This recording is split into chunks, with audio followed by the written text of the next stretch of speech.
A reading from the first letter of St. Paul to Timothy. Here is a saying that you can rely on. To want to be a presiding elder is to want to do a noble work.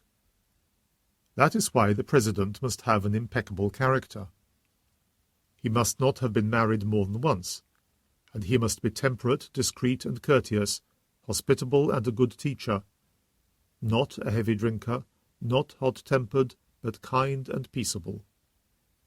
He must not be a lover of money. He must be a man who manages his own family well and brings his children up to obey him and be well behaved.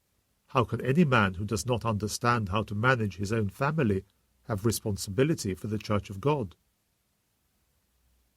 He should not be a new convert, in case pride might turn his head, and then he might be condemned as the devil was condemned. It is also necessary that people outside the Church should speak well of him, so that he never gets a bad reputation and falls into the devil's trap.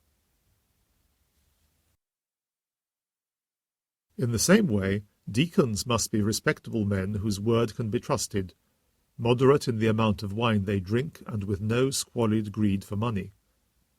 They must be conscientious believers in the mystery of the faith.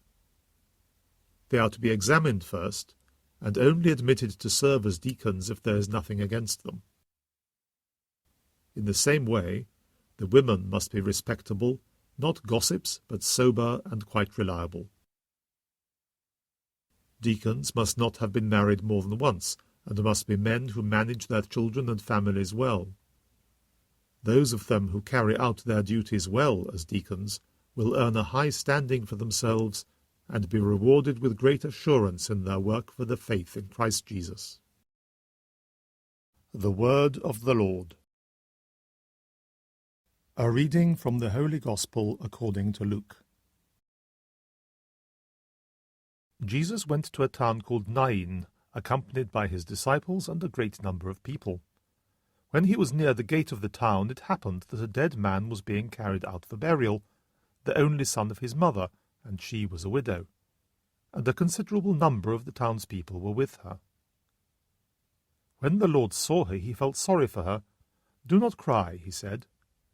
Then he went up and put his hand on the bier, and the bearers stood still, and he said, "Young man, I tell you to get up." And the dead man sat up and began to talk, and Jesus gave him to his mother.